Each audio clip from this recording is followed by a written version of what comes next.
Hey guys, it's Troy Francis in London. How to be more charismatic. I mean, God, made up a video title, How to be more charismatic. And I mean, you could write entire books about this. You could have the entire YouTube channel could be about it. Maybe it kind of is in a way, in a funny sort of a way. But it's obviously a very, very big topic, and it's not something I can fully answer in 10 minutes, but I'm going to give it a go.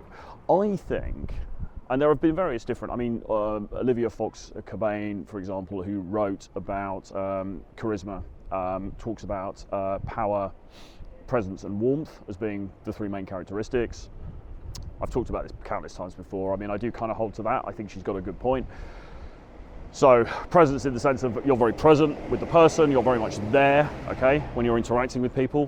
Power, you know, that can be defined in different ways, but let's just say social power. You know, people pay attention to you, they take notice of you. When you talk, you have a sort of sense of authority about you, which people buy into, all right? And also warmth, okay? So not being this cold fish, but also being somebody that is relatable in some way, and even a little bit, sometimes maybe even a little bit vulnerable sometimes as well, okay? So that would be her definition of it, and as I say, I think it is valid.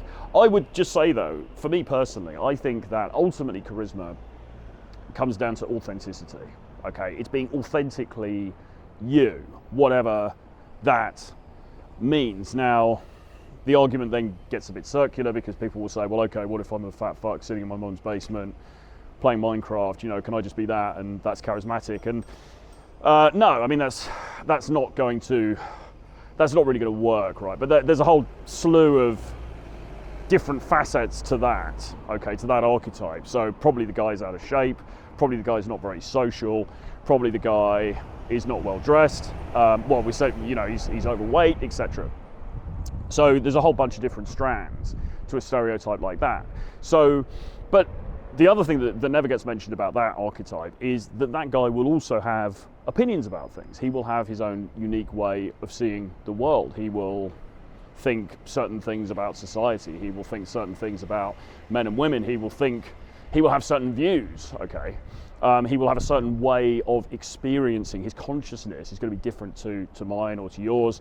And so therefore he's going to see the world in a slightly different way, okay? And though that's what I really mean by authenticity. It's bringing out that, okay? It's bringing out your opinions, how you view the world, okay? And how I view the world is going to be very different to many, many other people around me. And it's that specific lens, okay, that I seek to communicate to those people who are within my orbit, all right, including the women. And that's what I'm talking about with authenticity. It's not just saying, yeah, just sit in just sit in the basement, and because those are lifestyle things. And yes, you also need to figure out the lifestyle things as well, okay?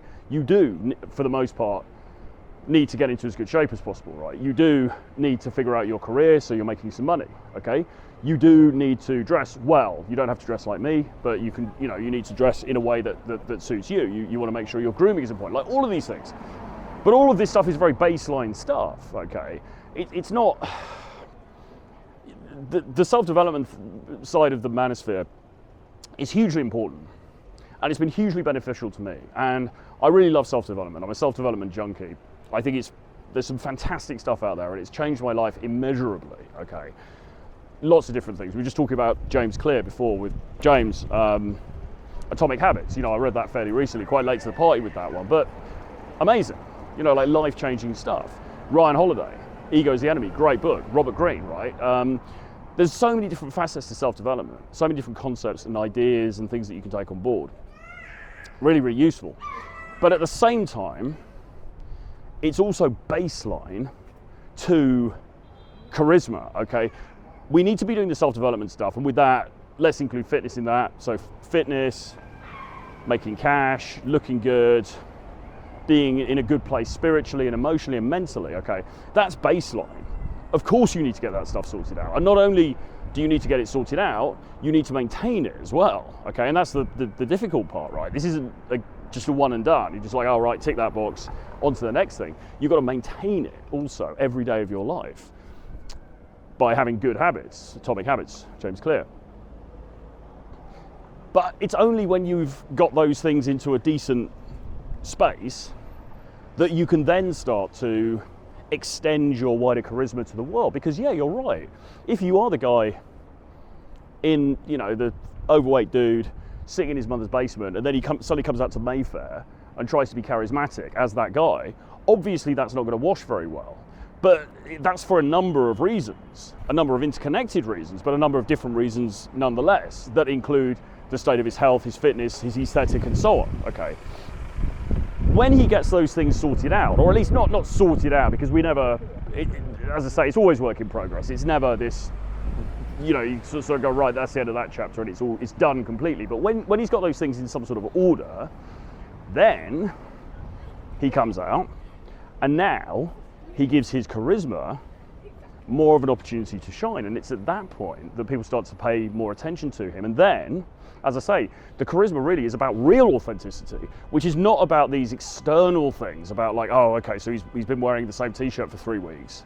Would change your fucking t-shirt, yeah, obviously.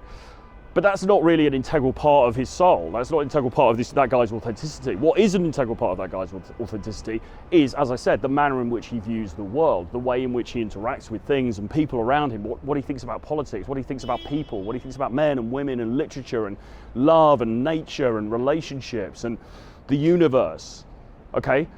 That's where you want to be authentic.